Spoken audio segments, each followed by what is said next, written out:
So রাফাকে আপনি একজন musician আর একজন সিঙ্গার হিসেবে কত মার্ক দিবেন 10-এ? 100। 10-এ 100।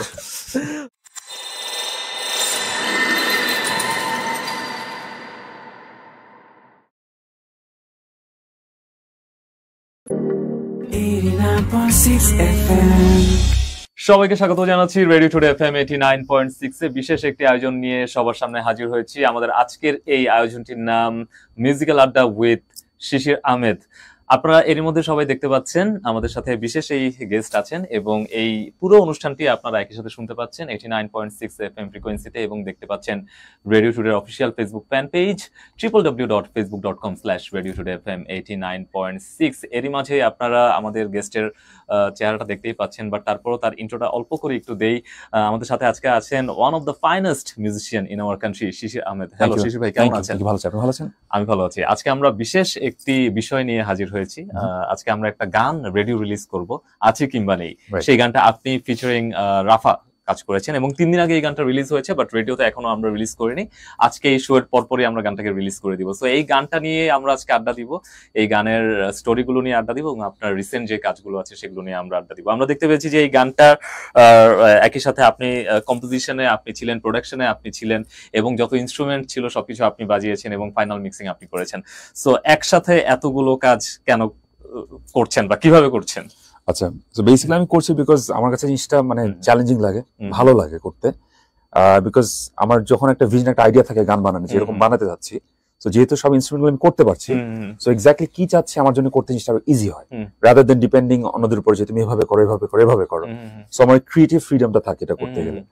এন্ড এই গানটা করার সময় বেসিক্যালি মানে আমি যদিও সবকিছু ইনস্ট্রুমেন্ট ওয়াইজ, মিক্সিং বা প্রোডাকশন ওয়াইজ করছি, মানে এটার বিশাল বড় একটা অংশ থাকে রাফার গলা, রাফা কেমনে গাচ্ছে, আর স্পেশালি লিরিক্সটা, মানে বক্তে যেমন লিরিক্স লিখছে। সো এই জিনিসগুলোর উপর একটা কন্ট্রিবিউট করে একটা কমপ্লিট প্যাকেজ তখন দাঁড়ায়। when everything works একভাবে যখন কাজ করে সবকিছু সাকসেসফুলি, তখন জিনিসটা এন্ড প্রোডাক্টটা ভালো হয়। ওকে, আপনি আপনার সোলো ক্যারিয়ার কখন থেকে আপনি চিন্তা করছিলেন বা কখন থেকে আমি কাজ করে ভাবছিলেন? বিকজ আপনি যখন এই গানটা রিলিজ দিলেন 3 দিন আগে, তার আগেও আপনি রাফার সাথে একটি কাজ করেছিলেন নিজেকে হারাবার ভয়, সেটা কিন্তু 3 বছর আগে করেছেন। এই মাঝের এত সময়ে আপনি কিন্তু কোনো কাজ করেন নাই। মাঝে কয়েকটা গান রিলিজ করেছিলাম, সো ডিফারেন্ট আর্টিস্টদের সাথে গান রিলিজ করেছিলাম। রাফার test was the first one actually. So ওটাও যখন করেছিলাম তখনও বেসিক্যালি ব্যান্ডে থাকা অবস্থায় আমি কাজটা করেছিলাম। তারপরে আমি ব্যান্ড ছাড়ার পর this my first work, but তার ভিতরে আমি টুকটাক কাজ করে গেছি। ওকে, সো আপনার কাছে কি মনে হয় যে আপনি যাদের জন্য কাজ করেন, আপনার টার্গেট গ্রুপ কারা আসলে?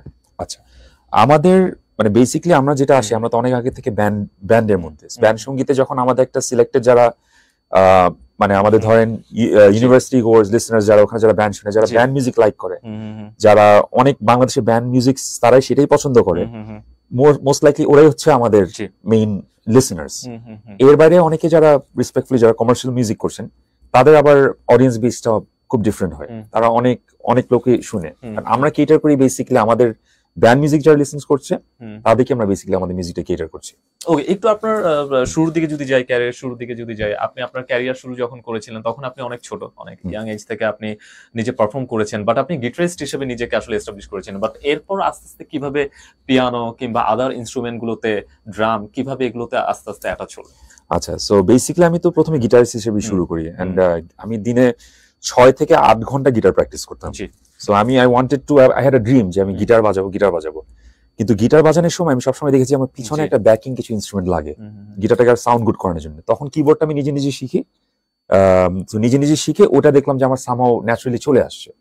সো তখন ওইভাবে আমার কিবোর্ড শেখাটা বেসিক্যালি দ্বারা হয়, এন্ড সেখান থেকে আমার আস্তে আস্তে মিউজিক করতে করতে আমার কম্পোজিশন আইডিয়া বেশি ডেভেলপ হয়। সো ইভেন দো আমি একটা মেইনলি গিটারিস্ট হিসেবে আমাকে সবাই চিনে, আমার আরেকটা বেসিক ক্রিয়েটিভ যেটা আমার মানে জোন আছে সেটা হচ্ছে মিউজিক কম্পোজ করা, গানের সুর করা, মিউজিক প্রডিউস করা। সো এটা যদিও ছোটবেলা দিয়ে করি, এখন খুব মানে বিকজ আমি তো ধরেন লাস্ট এত বছর যখন ব্যান্ড করি আমি কিন্তু কখনো সোলো কোনো কাজ করিনি।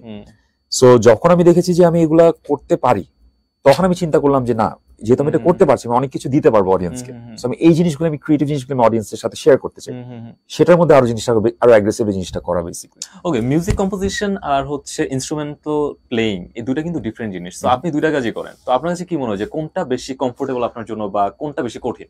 আচ্ছা, যেটাই আপনি সময় স্পেন্ড করবেন যেটার প্রতি, সেটাই হচ্ছে অ্যাকচুয়ালি ইজিয়ার হয়ে যায়।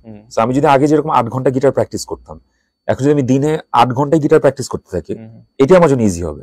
বাট আনফর্চুনেটলি এখন ওটা করার আমার সময় কমে যায়, বিকজ আমার এখন মিউজিক প্রোডাকশন নিয়ে চিন্তা করতে গেলে আপনার ধরেন একটা সাউন্ড কেমনে ভালো করা যায়, এটা করতে প্রচুর খাটনি। কিন্তু মানে আমরা যেমন চিন্তা করি একটা গান হয়ে গেল, বাট আমার এই গানটা দাঁড়া করতে 2 মাস লেগেছে। গান ইজ জাস্ট 50% অফ ইট। তারপরে আপনি সাউন্ড মিক্স করা, কোন কিবোর্ড লেভেলটা বাড়বে, কোনটা আমি কতটুকু রিভার্ব দিব, টেকনিক্যাল জিনিসগুলি, গানের পর যে গুছানোটা, এটা একটা হিউজ ব্যাপার। এতে আমার প্রায় 20 দিন মনে আমি না খেয়ে, আমি মনে হয় দিনে একবেলা খেতাম, আমি রুম থেকে বেরোতাম না, আমি টানা কাজ করছি, এতে আমার প্রচুর সময় যায়। তো যদি এটার উপরে বেশি যদি আমি এফোর্ট দিই, তখন দেখা যায় যে এটাই মনে হয় আরো টাইম কনজিউমিং, ডিফিকাল্ট বলবো না, বা টাইম কনজিউমিং। ওকে, সো আজকে আমরা যে বিষয় নিয়ে আড্ডা দিতে বসেছি সেটা নিয়ে একটু শুনতে চাই। আছে কিংবা নেই, এই গানের পিছনে স্টোরি কি ছিল? এই গানটা অ্যাকচুয়ালি 2 বছর আগে আমার কিছুটা কাজ অলমোস্ট হয়ে গেছিল। সো 2-2.5 মাস আগে থেকে গানটাকে যেখান পর্যন্ত করা হয়ে গেছিল, তারপর থেকে আমি কন্টিনিউ করা শুরু করি।